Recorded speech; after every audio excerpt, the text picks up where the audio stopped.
daughter of an ex-head of state, where you were talking about your background. Tell us a little bit about that meeting and what happened.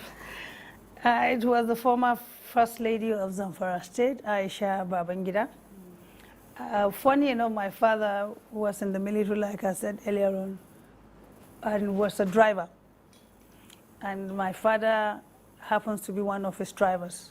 Of President, former head of state, Ibrahim Babangida.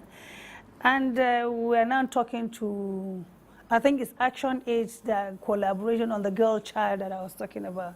And I was one of the speakers.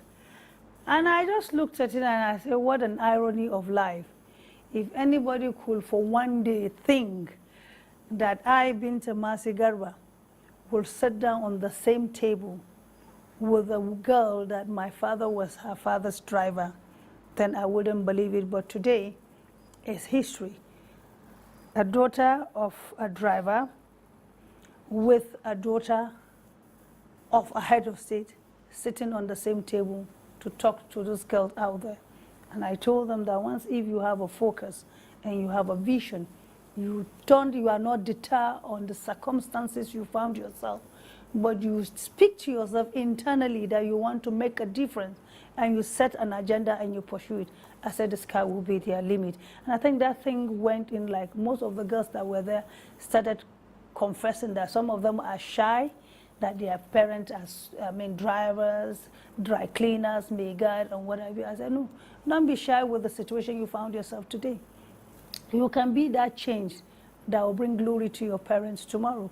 And I think maybe that's one of those. In your view, what is the single most important ingredient in that change, in helping you to sort of get to where you are? Perseverance.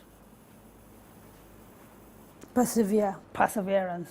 I remember one day I was going to school with an empty stomach, and I was just telling myself, I refuse to be poor, and I must break that jinx of poverty in my family. You know, there was this anger that, hey, I'm going to school without a shoe on my leg. It was cold that time, and I had to take water without food. And here is this girl that her father was on a bike, you know, and it was raining. So the water now splashed on me. So the anger of not having food, the anger of falling inside the mud, and again the clothes, my clothes again was mudded upon by the splashing of this thing. I was just telling myself, no, I said, maybe if my father had a bike too, maybe I wouldn't have been in this condition, you know.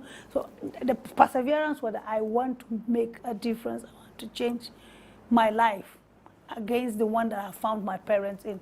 And I think that thing kept pushing me on. And I believe strongly that once if you have a will, then definitely there's going to be a way. And today is history. Are your parents alive? Yes, my father was 100 last year. He was what? Say that again. I was 100, he's still alive. Wow. My mother is about 75, she's still alive. So I think. And when they look at you, what do they say to you?